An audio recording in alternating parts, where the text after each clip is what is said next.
Okay, so this PowerPoint we're going to talk about what a lot of people, historians, sociologists, people like that argue is probably the most important event in modern world history, especially for Western civilization. Um, it's kind of the same thing it did for politics and government and how people rule. It had the same effect that the Industrial Revolution had on industry. Um, and we're going to start from 1789 and we're going to end at 1815 because that's when Napoleon gets defeated by the combined powers of Europe. Okay, so it kind of goes in stages, the revolution, so we're just going to talk about a few years before it and then each stage that it goes through. Before it really starts, there were some problems with the French monarchy that we talked about, Louis's relatives. And most of the grumblings that were coming right before the actual revolution itself were from the peasants. Marxists who view history in terms of class say it was really all about a class conflict, right? It was the poor and the middle class kind of trying to overthrow the aristocracy, and they end up doing it. The problem is the people who come in charge don't really know how to govern per se, and things start to hit snags. But the beginning of the revolution began with the peasants and the idea because two things happened. First of all, there was a very bad harvest and there was a drought in the midst of kind of the 1770s into the 1780s, and people were hungry. Like, the price of bread skyrocketed. You couldn't get bread anywhere. So now they say some people were spending well over 75% of their earnings on bread alone. Okay. So there was that idea. And there was also the idea that the French government was bankrupt, and so the only way that they knew how to gain more money into their coffers was to tax people. But like we talked about earlier, the aristocracy was exempt from these because the king needed the aristocracy to help lead locally. So they were exempt from taxes. So the only people who could really tax more were the middle class and the peasants. Unfortunately, for the peasants, they don't have any money to tax. So that's kind of the irony of the situation. And the reason why the old regime, Louis XVI, was poor is because they spent most of their money fighting the British in America. They ended up helping the colonialists beat the British, but in the end it actually brought the French monarchy down because they had no money left after the Revolutionary War. You add that to the bad harvests and bad things happen. And like we talked about, Louis just could not, he actually wasn't that bad of a ruler, and he wasn't Louis XVI. He wasn't dumb or a stupid politician per se, but the tax system was so ingrained that he just could not find any support anywhere to reform the taxes. Right? The aristocrats who run the government, they don't want to start taxing themselves, right? It's kind of like what we have today in the Senate and the House, right? If you'd ask those people to pass a tax so they got taxed more, would they do it? Of course not. So that was the problem. Louis XVI had plenty of options that he tried. He actually wished to change things. He just was denied. So what he ended up doing was he ended up putting taxes on stamps, crops,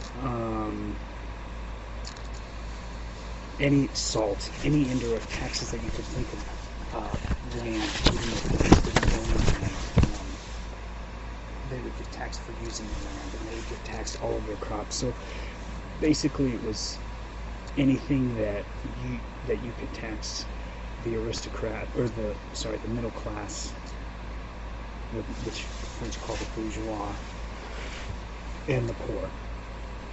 So what ends up happening is when all of these taxes are starting to come into effect, the nobles and the clergy say, you can't keep taxing. The nobility, the clergy, and the common people say, you can't keep taxing us on these things without a third estate. And basically what the third estate is it was cut into three divisions: the clergy, the nobility, and the common people. And when I say common people, we're talking people from lawyers and doctors to the lowliest peasant. They were all put into one section of one third of the government.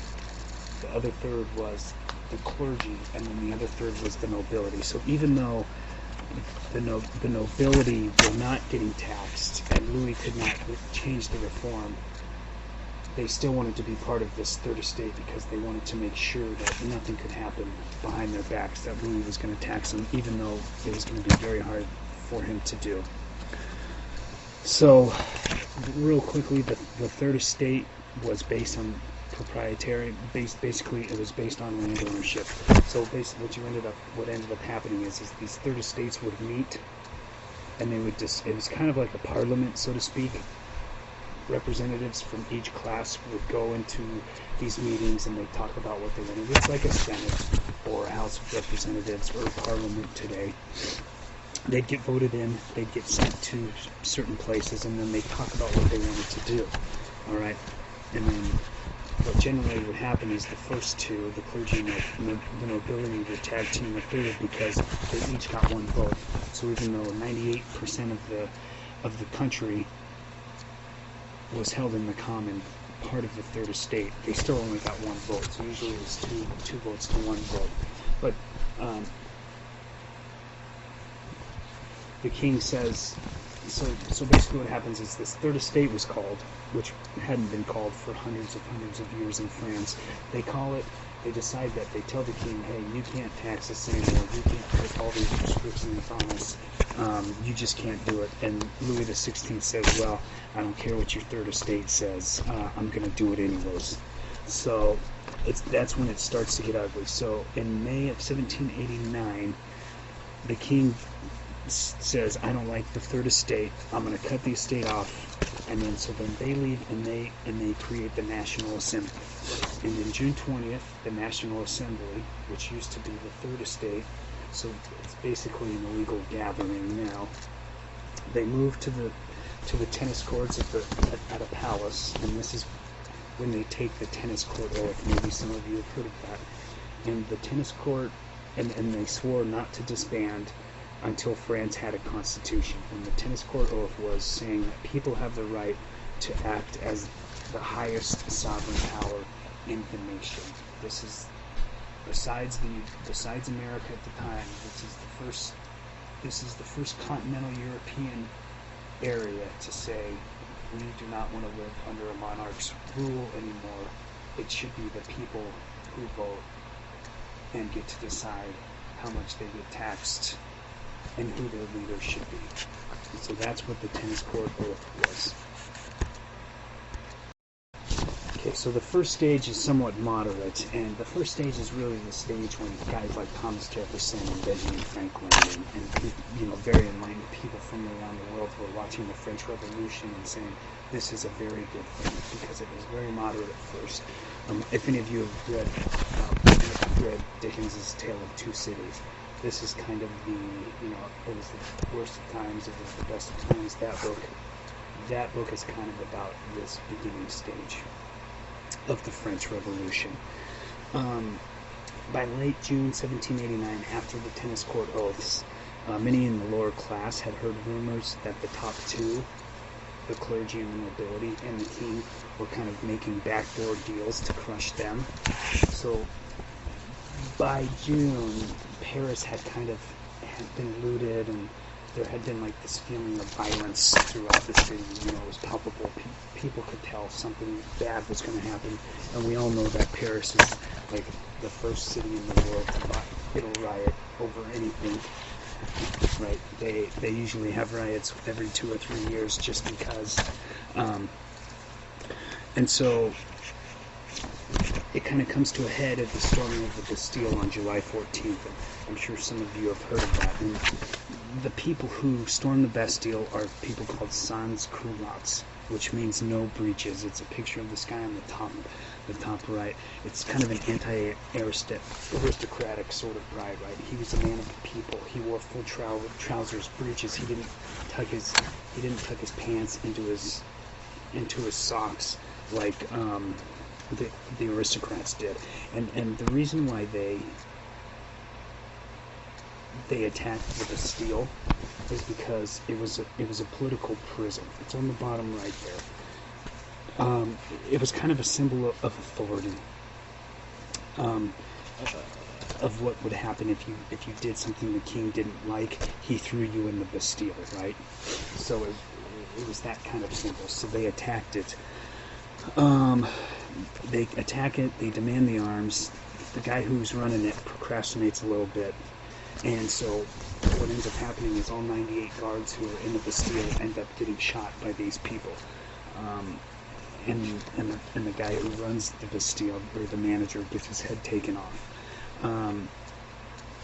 Peasants who hear about this, everybody starts fearing this counter-revolution, right? That bad things are going to start happening because the peasants and these anti-aristocrats, lower-class people, stormed the Bastille. So rumors start flying of mercenaries and whatever else. So they start organizing militias, just like in America. They start burning rich people's houses, making sure that they burn land agreements, debts, anything that proves that they don't own land or that they own money, they burn. And things kind of through July and August and September, there's riots in Paris and Lyon and kind of around France.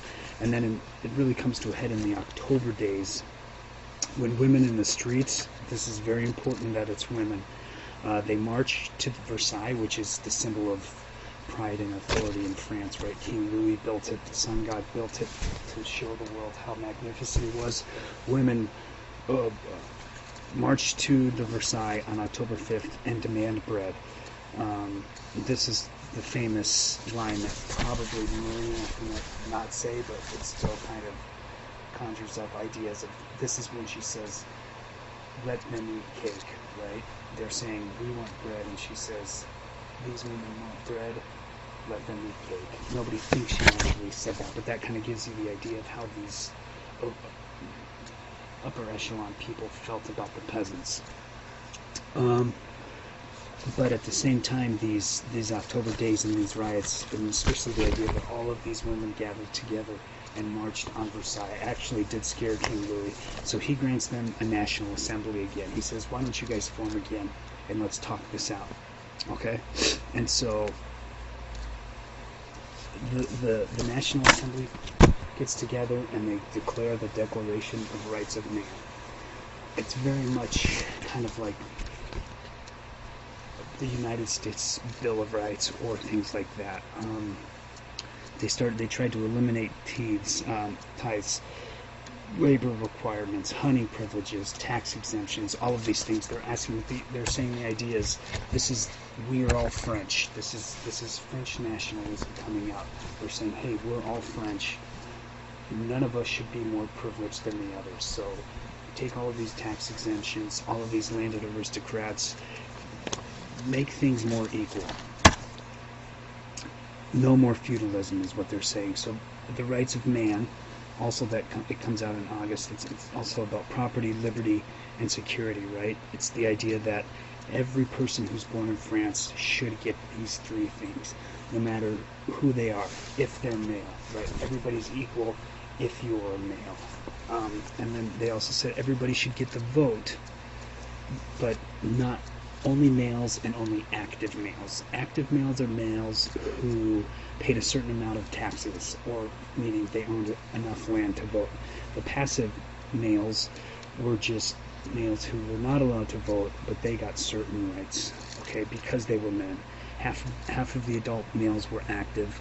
The rights of man also did ban slavery and serfdom in France proper, but not the colonies.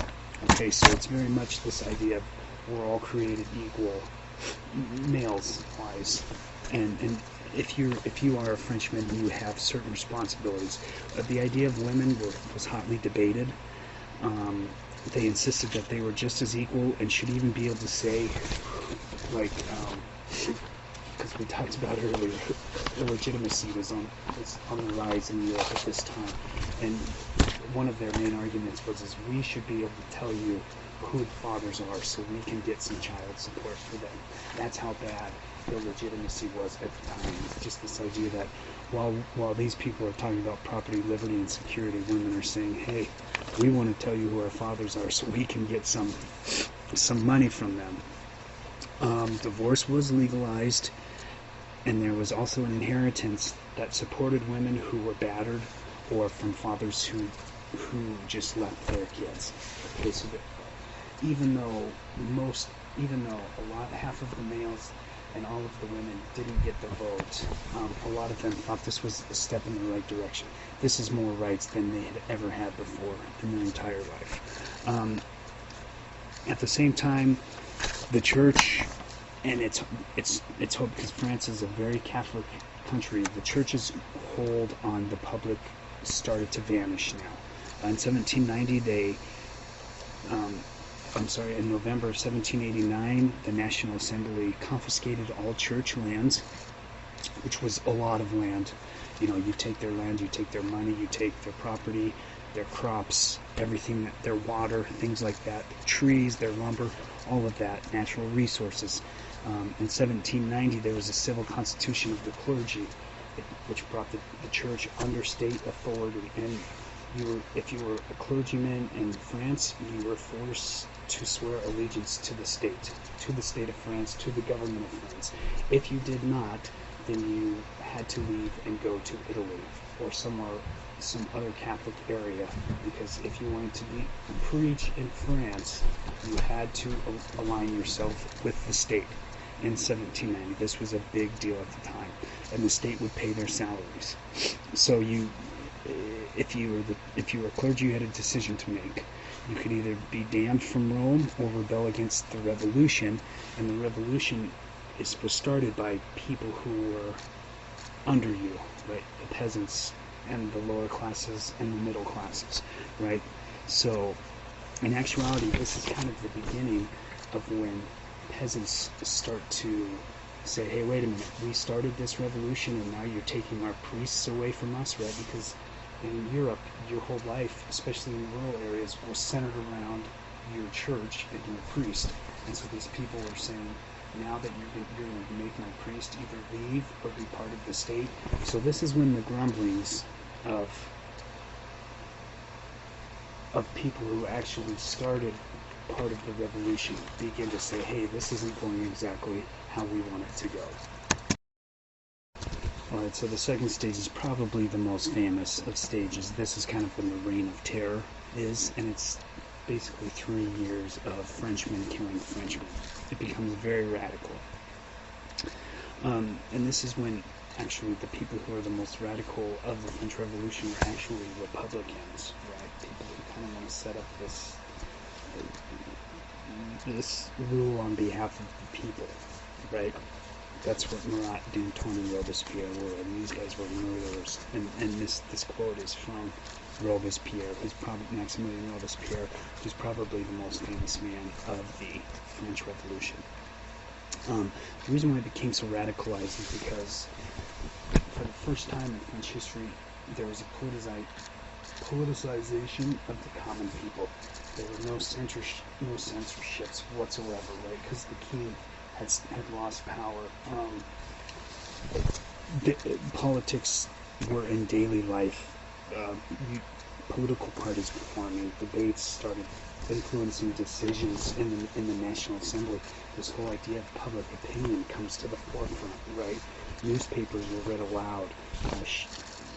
And daily newspapers started coming out telling people how high taxes they were paying, and how they were paying too much for their food, and there wasn't enough food, and no change was occurring, right? This is 3 years into the revolution, and people's lives were still horrific in a lot of ways. That's one reason why. The second reason why is because Louis XVI knew that his time was up. So in 1791, he tries to flee to Austria, where his family is still the monarchs over there. He gets caught, and they bring him back, but they still keep him on the throne and say, "You're still a monarch," but he can't really do anything, so he's like a prisoner. But they say, "Hey, we still need the king because a lot of people will still follow you, but by the way, you're not doing anything." At the same time, it's getting worldwide attention because a lot of these people who are getting chased out are fleeing to other countries, especially other countries in Europe. And monarchies in other parts of Europe are listening to this and saying, "Hey, wait a minute, we don't want this occurring in our states, in our countries, in our empires, so we're going to have to do something about it." And they will they eventually will. This is when this is the time when Edmund Burke, and who's a very famous British conservative, and Thomas Jefferson, and Benjamin Franklin, and all of these, John Adams, a lot of these people in America and other areas are watching the French Revolution, and then they're saying, "Well, wait a minute, this isn't what's supposed to be happening. These things get bloody." People start getting their heads chopped off by the thousands, literally. So people like Burke are saying that, the swinish multitude, this is a monstrous crime against the social order, right? He says, look at England. We have a crown. We have a House of Commons. We have privileges. We have the nobility. We have an aristocracy. And you see us revolting? And he says, no, you can live like that. These Frenchmen are just swinish. And he says, what has Europe always stood upon? He says, the gentleman in the church. That is how you get things done, and that is how social stability is sustained. And he says, look what's happening. He says, my point is being proven right now. At the same time, monarchs in Prussia and Austria are worried because if one monarch goes down, they're worried that there's going to be a domino effect. So what ends up happening is in 1792, Prussia and Austria declare war on France. And oddly enough, both the National Assembly, right, the anti-monarchs, the Republicans, and the counter-revolutionaries who are still loyalists, who are still loyal to the king, they both support the war because whoever wins this war will get the prestige and you can flush out the traitors, right? So Prussia and Austria declare war on France, but then they have to fight the National Assembly and the loyalist forces. And this war right here that began in 1792 does not really end until Napoleon's defeated in 1815. By the end of August in 1792, Austria and Prussia are almost to Paris, and the radicals say this is because the king is treasonous and he's allowing these people to come in here. And so the royal palace is attacked, he gets imprisoned, and this is when things really start getting set in motion. He gets put in prison, and a French republic is called, they say, we are now a republic. The king is in prison, no longer are we a monarchy or a constitutional monarchy, we are now a republic.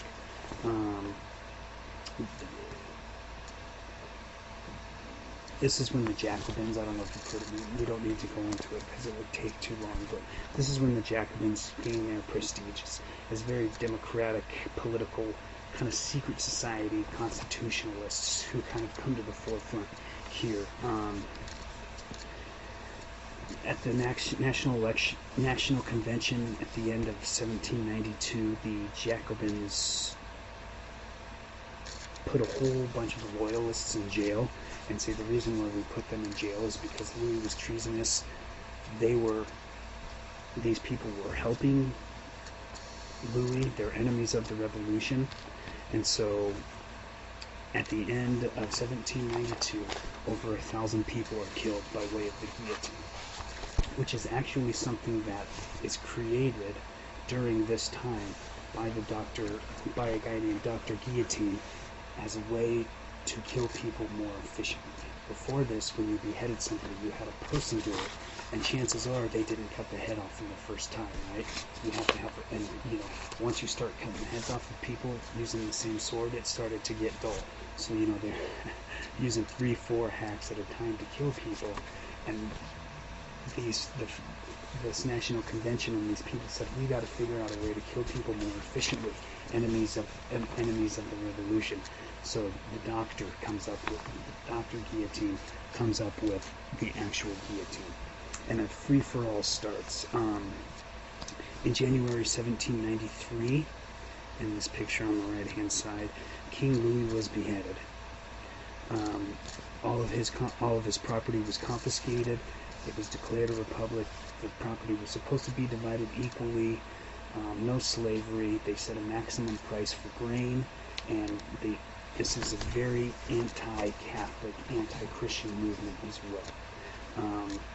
They divided it. They made a new calendar and divided it for 6 days a week, so there was no Sunday. And they were actually, the army, these people were vicious, so they actually started pushing Austria and Prussia back. Right? Austria and Prussia almost got to Paris, but by the end of 1792, they were getting pushed back. By middle of 1793, the National Convention was held, and they delegated 12 leaders to start what would be known as the Committee of Public Safety. And this was going to seize, these 12 men were going to seize control of the revolution, and they were there to prosecute all enemies of the revolution, no matter where they found them. If you guys ever hear the term Committee of Public Safety, run, because that does not mean good things. The three leaders who came out on top were Murat, Danton, and Robespierre. What ended up happening is all three of these guys were killed by the movement that they started. Murat was found dead one day in his bathtub with his throat slit, probably by somebody on the Committee of Public Safety. Danton started strong, but he became soft. So by April of soft to these guys, he said, we need to stop killing all of these people. So by 1994, he was actually beheaded by the guillotine. And the incorruptible Robespierre, Maximilien Robespierre, he was the most vicious. He was a lawyer. He was a dictator, and basically all liberties were suspended during his reign until the end of 1794. He actually would get his head cut off as well by an angry mob. But the problem with the committee is they were so rough, and they killed so many people that they were facing counter-revolutions from everywhere. Artisans, peasants, and these rebellions were suppressed mercilessly. Many in rural areas were still fighting for their local priests and did not want to be part of this Committee of Public Safety. At the same time as this is happening, they're fighting a war with Prussia and Austria. So what they're doing is they're coming into towns and forcing young men to go into the army and go fight on the front. And these people are saying, we recognize you as our government, we don't want to fight for you. So then they would be killed. They launched this pacification for people who didn't want to be in the army, which basically meant they burned villages, farms, fields, and killing all who rebelled. They think close to 140 these casualties, close to 140,000 people were killed in about a year and a half, and over 300,000 were incarcerated. And the whole irony of the whole thing was few of the people who were killed were aristocrats, right? The aristocrats, to fight against the aristocrats were the whole reason why the French Revolution started, and almost none of them were killed. It was mostly artisans and peasants who had rebelled against the revolution, peasants and laborers who were killed. I think it's in your video, but I think Robespierre ends up getting caught by a mob and getting his head cut off as well. So when you think about it, in a year and a half, 140,000 people dead, that's in, 500 days or so? That's a lot of people being killed every single day by Frenchmen killing Frenchmen. Okay, this stage 3, 5 years, go through it real quick. By the end of it, Napoleon's in power. This is the idea. This is really when it becomes very secular. People walk around in a very nationalistic. People walk around start calling each other citizen, right? Now, when you're born in what we know of as France today, actually means you are a citizen of France. And this is the first time this idea really comes to the forefront in the history of the region, right? And this is kind of the end of the 1700s here. There's no more trousers, trousers replace breeches. The red cap symbolizes freedom. Nobody wears wigs anymore. Everybody walks around calling each other citizen. But really, there is not a real authority throughout this time. Because, like we've already talked about, but the whole idea is that the people who are fighting for the people's will find the people threatening. Okay, so even though the whole idea was to overturn a monarchy and an aristocracy, they still find the common peasants and the laborers and the workers and the everyday normal, people who do normal things, farm, ranch, things like that, grow cattle. They find them threatening. And at the same time, there's a whole erosion of what it used to mean to live in what would be considered France today, right? Churches, guilds, parishes, things that had given people's bonds for centuries and centuries had been eroded. But in their place are patriotic organizations that insist that you do good for your country, right? Not just your parish, not just where you grew up, but do it because we're all Frenchmen and French women. Okay, so you have these kind of local bonds that turn into patriotism. But by July 1794, inflation was at its peak. The Committee of Public Safety had no allies, so on the 27th of July 1794, that is when Robespierre gets his head cut off. He went to talk, people started booing him. He said some choice words to him, apparently. They overtook him, used the guillotine on him, something that he had used numerous times. Right? Just another example of the revolution turning on the people who run it. At the same time, it's kind of anarchy. People are killing it everywhere. So, in 1795, the National Assembly, they create a new constitution, which basically gives total male suffrage for anybody who could read or write. Okay, so if you are a male in France by 1795 and you can read or write, you can vote. And then they also created the Directory. So out of the Committee of Public Safety that had at the beginning 12 people who were in power, kind of turned into 3, kind of turned into 1. Out of that, they created the Directory with a body of 5 people. And they repressed radicals, the far left, people who wanted to abolish property and parliament and religion and all of that. And then they repressed those people quite easily. It was the royalists and the monarchists who they had a really hard time quelling.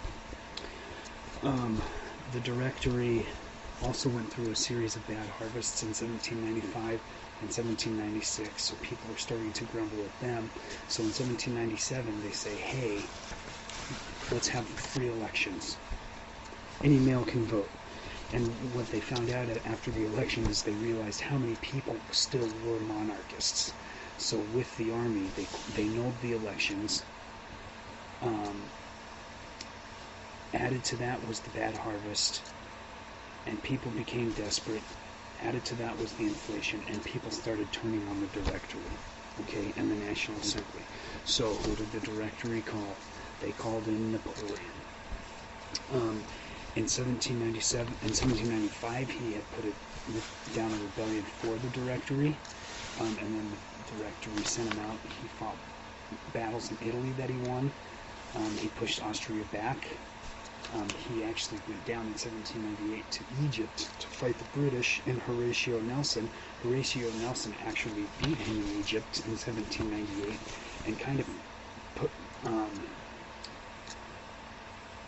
Napoleon on the run. He was running from Horatio Nelson. He actually escapes from Egypt, and in 1799 he comes back to France, and the Directory says, hey, we need your help. And he says, okay. So what he does is,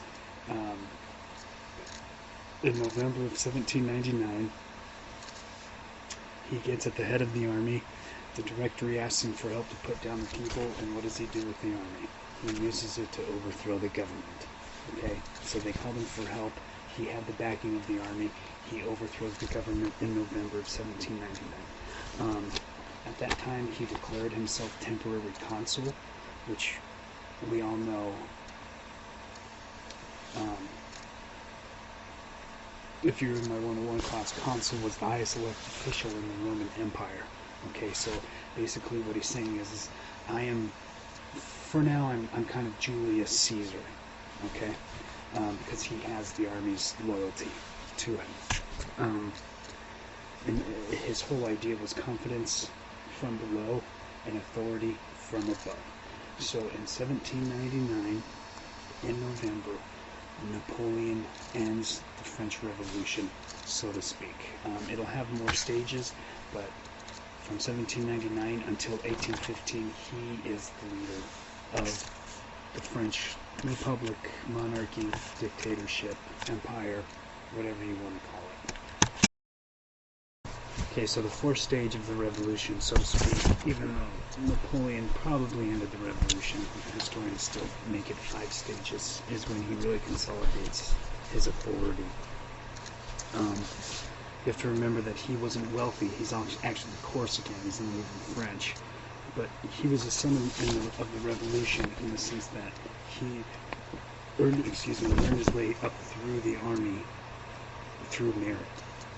He didn't buy it. He was actually a good military mind, and he earned his way to the top of the army, so he never forgets that. He never forgets this idea of things based on merit. After the coup, he quickly assumes the first consul status as opposed to temporary consul. He basically is calling himself Julius Caesar. He quickly creates a new constitution. He was actually quite a lawman. He made quite a few laws that modern states today follow. He was kind of the first real modern statesman. Everybody knows him as a good general, but he did a lot with the idea of government as well. The Constitution was universal suffrage for males. The indirect voting and legislative branches of the type of government that the Republicans wanted were curbed. The whole question was, the whole thing was, what is the government? He says, and then they'd say, there is Napoleon, right? He instituted what became known as a plebiscite, which I love. And all a plebiscite is putting the question directly to a common vote, which means you could bypass anybody who disagreed with you, as well as letting local officials tamper with the results. So in 1882, he was proclaimed consul for life by plebiscite. So basically he says, okay, if you're French, vote yes or no. And it's a very direct voting. He said, any male who's French, yes or no. Should I be consul for life, right? And then he has his thugs at the election booth saying, you better vote for him. So he gets elected consul for life. But at the same time, he actually did a lot for statesmanship. He abolished privileges. Careers were open to talent. He created an orderly and generally fair tax system, a good way of collecting it. He was very fiscally conservative. The only thing he really spent money on was his military. And he used the idea of empire to create a stable France. He really stabilizes France after the revolution. He cut France into regions and appointed the managers himself, who collected taxes, reported to him. He built roads, infrastructure, schools. He created a professional bureaucracy, right? These people were trained at schools. Very, very Chinese idea, but didn't really come into Europe until later, right? Schools to train for government officials. And he basically created what we know as a modern state. In 1804, he created a legal code, which a lot of countries follow today. It's also called the Napoleonic Code. It was uniform and it was individualistic, meaning there was one uniform law. Whether you were a peasant or a priest or a lawyer or a doctor, if you committed a crime, you would be punished for it. He abolished privileges. he abolished the idea of exercising property rights to, saying I own more land than you, so I get a vote, or I'm more powerful than you. That kind of idea. He abolishes that. He institutes contracts, leases, stock companies. We've talked about stock companies. He starts building this whole infrastructure of France. The one thing he did do is he also, in this code, was the natural supremacy of the husband. So in all facets, you could get divorced, but a man, you could get divorced only if your wife committed adultery. A female could only get divorced if your husband actually brought his concubine or his mistress to live with you into your house. But at the same time, most importantly to common people, there were no paternity suits for illegitimate kids. Remember, women had really fought for that at the beginning of the French Revolution, and they kind of have gotten that. Napoleon curbs that. So it's definitely a male-dominated society, no question about it. So I shouldn't say modern states take from him, but the whole uniformity and the whole legality, it's called legalism, this whole idea that no matter who you are, that doesn't mean you can break the law at will. That was a very Napoleonic idea. That's what we talked about, the criminal code. All equal, there was no arbitrary arrest, no prison or imprisonment. But there were also very brutal measures if you did get caught doing something bad. People got branded for stealing, cutting off hands, just the list goes on and on. You just think of if you committed a crime and you got caught and you got convicted, you were punished for it. He also really emphasized education. He's the one who created these lycées. I don't know if any of you have heard of that today. Basically a French high school. He creates high schools.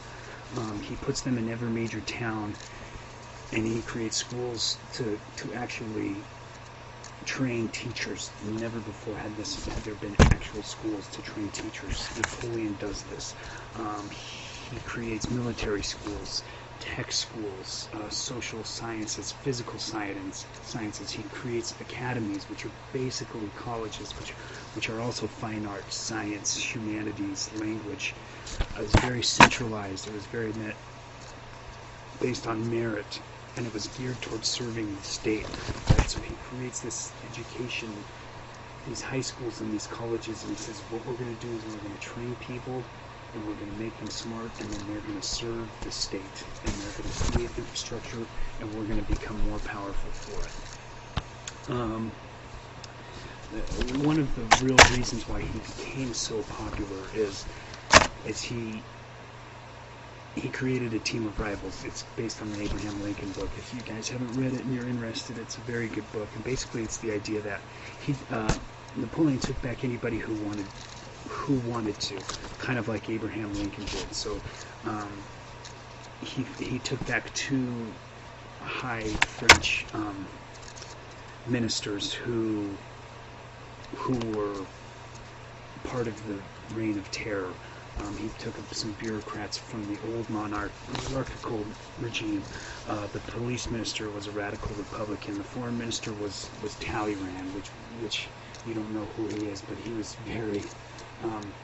very Republican, right? So even though these guys are basically against what Napoleon has, they still believe in the French state, and instead of killing them or sending them in exile, Napoleon says, hey, come back and work for me, okay? And they do a good job of it for France. And it's Napoleon's whole idea. You have stability at home and in foreign affairs, then that's what a leader is supposed to do. He allows the Pope to appoint bishops. He kind of brings Catholicism back into France, which is what a lot of the people in the rural areas wanted in the first place. That's the reason why they went against the revolution. All right, so he gets a lot of the common people back on his side. He gets close to the Pope. He allows him to appoint bishops, but they don't get any of the land that they confiscated, and they aren't. The Catholic clergy are still a part of the state, but he brings them back and says, and he kind of makes deals with him and says, hey, come back, and your parish needs you, your people need you. And a lot of the French clergy who weren't killed, a lot of them were killed, are allowed to come back. He was very tolerant of religions. He was very tolerant of Jewish people. He allowed many Jewish people to come into France and help him run governments and the local shops and businesses, tailors, jewelers, bankers, lawyers, doctors, all of these things. He allows them to come back. So he was very smart in that sense. So he was getting royalists on his side, monarchists on his side. He's getting Republicans. He's getting peasants. He's getting doctors. He's getting people who aren't Catholic. All of these people are starting to come on his side, and he really makes people proud to be French. Okay? And at the same time, in 1801, he pushes Austria back. They can't do anything about it. And in 1802, he pushes Britain out of France. All right, so he's creating stability. At the same time, he marries Josephine de Beauharnais. She becomes the first Empress of France, and she was a widow to a revolutionary elitist. So he gets a lot more revolutionaries on his side by marrying her. And in 1814 and in 1804, he is crowned the Emperor of France. Okay, so the fifth and last stage is really when the 12 years when Napoleon really tries to make a French Roman Empire with Rome in Paris. He had geared his whole society towards efficient tax collecting, military schools, training, infrastructure, all of these things, so he could go out and conquer Europe. That was his whole plan from the start. And he almost does it, really. What was happening is France was being looked at with amazement and horror, right? People were shocked. By 1805, the British, the Prussians, the Austrians, and the Swedes were all fighting him, and he was beating all of them. He brought a new fighting tactics with well-timed, well-directed shock attacks. His army moved quickly, it regrouped, and it would keep pressing advantages. It did not stay back. He completely transformed military warfare. And the way he did this was through his revolutionary militia. Now these guys were trained conscripts. They were army. They were trained army. They were loyal. They were well supplied. Their whole economy was fitted to help them, and their generals were men who had earned their keep through merit, right? So there was that. He defeated the Russians and Austrians at Austerlitz in 1805. And later in 1807, and if you can look at the maps on the next on the next slide, you'll see what he does. So what he does is, in 1807, he creates military buffers around him. So he puts his family on the throne, and like Italy, Naples, Spain, Holland, all of these places become loyal to him, and he brings his government to these areas, right? So he kind of does what Rome did. Even though he puts his family in, and a lot of people don't like that, what he does is he sends out his engineers, his map makers, surveyors, legal consultants, civil engineers, education, hospital, prisons, roads, infrastructure, water, fountains, things like that. He creates this whole infrastructure for all of Western Europe, and it's all directed towards ending up in Paris. He grants civil rights to Protestants and Jews throughout Western Europe. He creates a single legal system. There were no more church or feudal courts, right? It was all based on civil legalities. He starts gathering statistics, taking censuses. He builds the Arc de Triomphe, palaces. He organizes to rebuild Roman ruins. So he's doing all of these good things, but at the same time, even if you're not French, you have to pay taxes to the French for their army. He does conscript men, especially, and you have to support the occupying army, right? So kind of the whole idea of why a lot of the reason why the colonials rebelled in America is because they didn't want to quarter foreign soldiers. Napoleon makes people do that. So now instead of paying taxes to your church or your nobility, you're paying taxes to a foreigner. All right. So even though he creates a lot of these good things, it still makes a lot of people mad. He puts his own family in control of areas, and you still got to pay taxes, and your sons are still going to get conscripted into the army.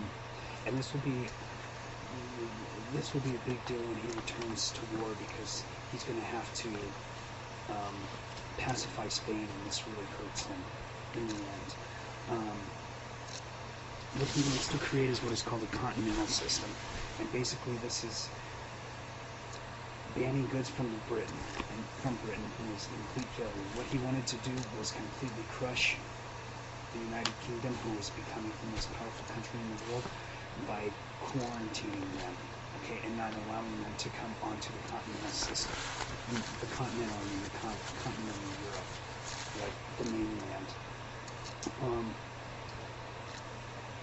So the reason for this is not only because the French and the British have always kind of distrusted each other and they fought in each other, but also since Louis XVI was beheaded, Britain had promised aid and trade to anyone who fought the French, okay? Because they didn't want to see more monarchies go down, so Britain was at the forefront of fighting the French Revolution from the beginning. But at the same time, Napoleon says, yeah, but Europeans are for Europeans, not for British. You're not part of Europe. There's a channel in between us, and I don't consider you Europeans. So, in 1806, he creates this continental system where he tries to blockade Britain, but it's a complete failure. First reason is because Britain had control of the seas. We've already talked about this. They had a better navy. Napoleon had a very good army. His navy was just so-so. So you can't quarantine an island if they have good ships, right? And they can trade throughout the world, and you can't really stop them. Britain had South America. They just go around South America, or they go to South America, or they go around Africa, and they get to East Asia quite easily. And the second reason is there was a lot of division in Europe as to whether they wanted to be part of this French Roman Empire, or if they wanted to be, or if they didn't want to. He did bring a lot of good things, but there was a lot of people who didn't want foreigners ruling over him. Do we need to trade with them? What do we need to trade? They're forcing us to pay taxes, this and that. And lastly, is the whole idea of blockading Britain actually hurt the continent more than it did Britain, because stagnant trade meant that a lot of the ports were empty, unemployment skyrocketed, and public faith in Napoleon actually goes down after 1807 on the continent.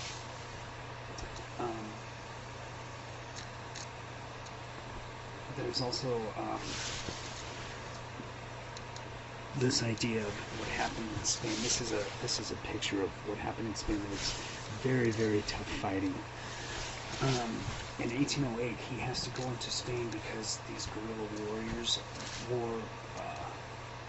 guerrilla fighters, meaning they're not an actual army, they're just kind of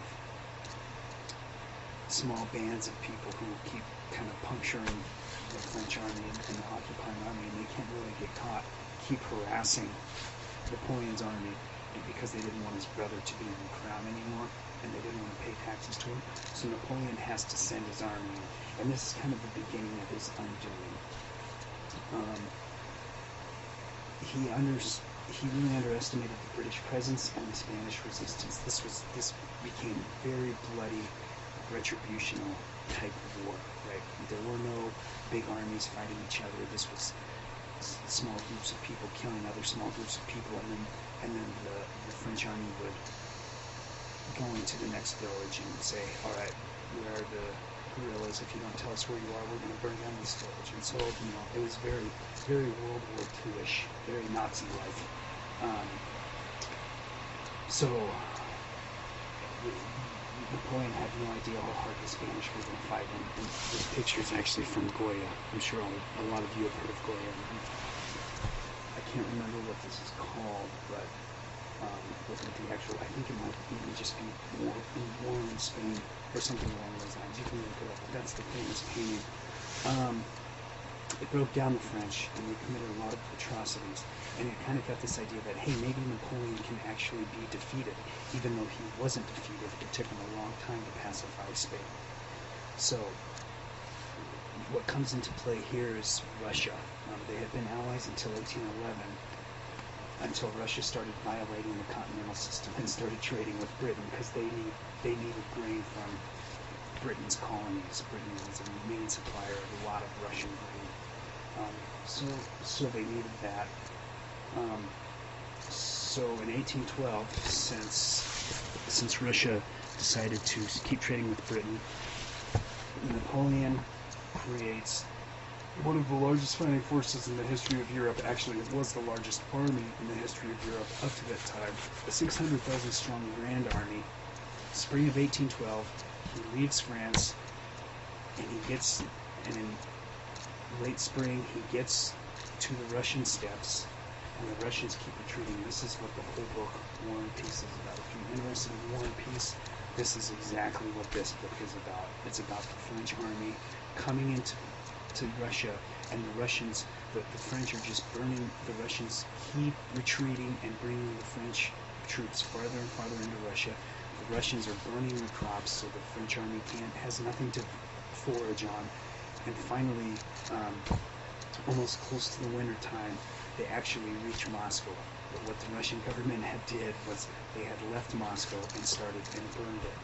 So even though the French army had taken the Russian capital, there was nobody there.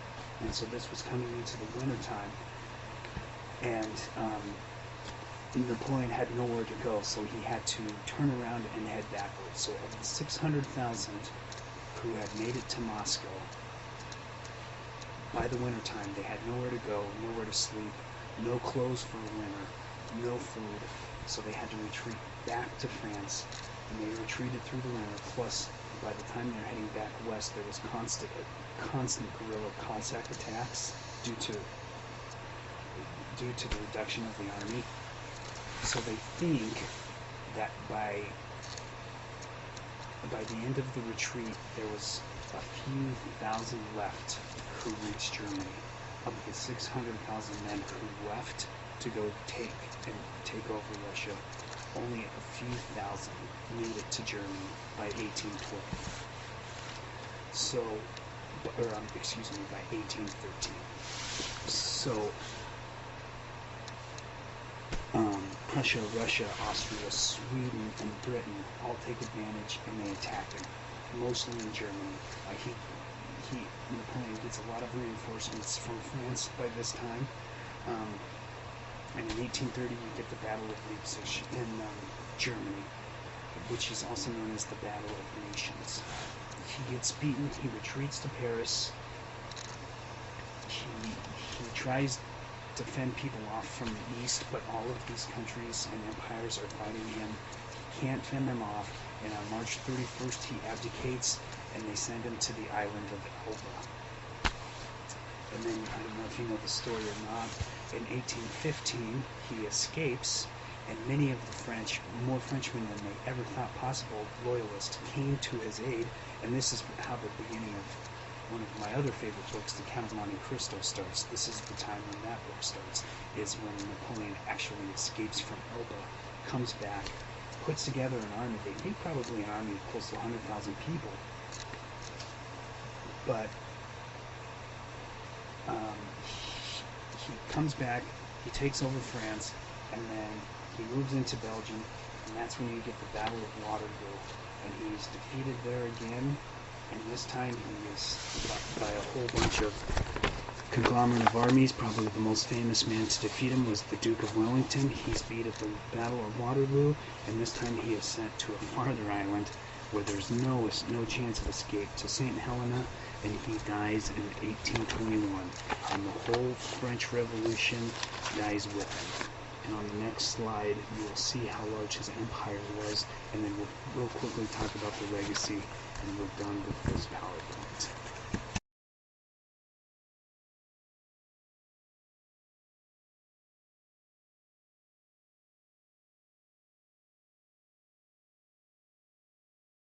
Okay, so real quickly, we'll just go through the legacy of the French Revolution, which there's many. The whole idea and the whole motto of the French Revolution was liberty, equality, and fraternity, and that's why the French have three colors on their flag. It's the tricolor flag for those three ideas. And the idea that you can see, the idea of the three liberties begins with individual rights and responsibility, specifically the freedom from arbitrary authority. Right? They were fighting for the idea of being citizens and not having a king say something and have that be law. That's kind of what arbitrary law means. They were fighting for equality, just the abolition of legal distinctions of rank among European men. And unfortunately, that is the whole idea. This was mostly the idea of making men equal. I don't know if they thought that maybe women would follow later. I don't know that to be certain. I haven't studied it long enough, but this was definitely towards male suffrage, the idea of male suffrage. But perhaps most importantly, which we'll talk about later, because this is kind of the beginning of this whole idea of nationalism, which will kind of come to a head in the world wars. This is kind of the beginning of it, and the idea of fraternity, which is also could be the idea of a nation kind of formed by citizens and not a king's subjects, right? They're ruled by law.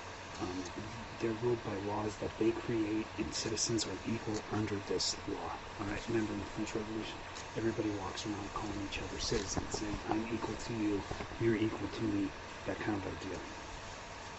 And the whole idea that sovereignty isn't dynastic, but it's a nation of citizens. You know, there's this whole idea of a national identity. Okay, so this is very important as we move forward, especially in Europe. This idea that now I'm a Frenchman, I'm not from the province of Lyon, or I'm not a Parisian. I mean, they still were, but it's this idea that we speak the same language, we have the same heritage. A lot of the things we do, we have the same culture, so now we're our own country.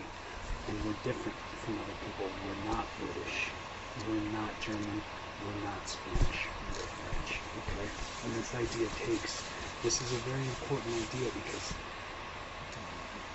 everybody knew they were different, but this really makes it concrete.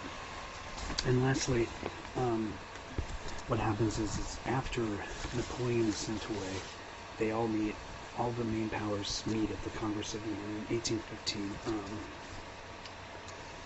Basically what this Congress was about is making sure that a French Revolution and Napoleon did not happen again. They call it the balance of power. Alex I, who was the Tsar of Russia, was the hero of the day. Right? Really, it was Russia who took down Napoleon. Nobody else really could. They had tried, but they just couldn't do it. So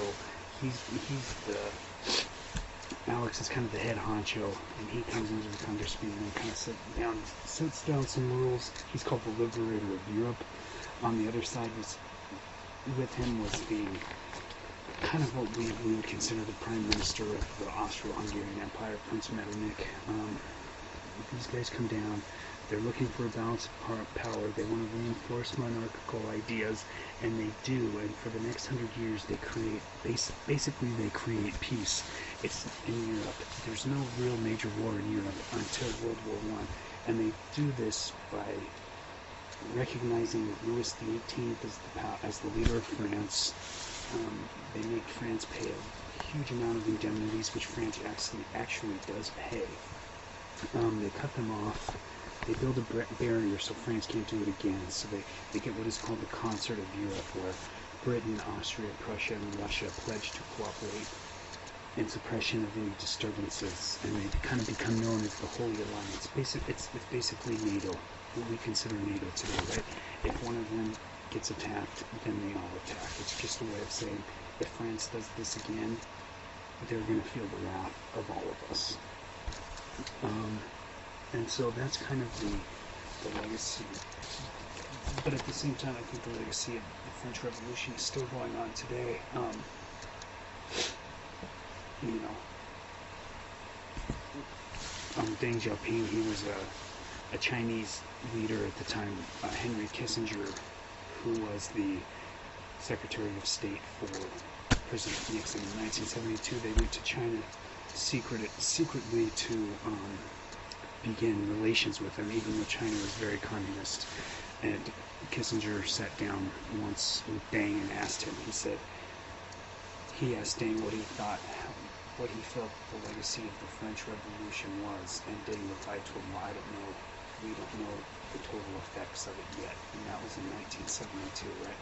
Here are two leaders, two of the most powerful countries in the world, and they're talking about the French Revolution, and they're saying, we still don't know the complete legacy of it yet. This whole idea that people are allowed to govern themselves.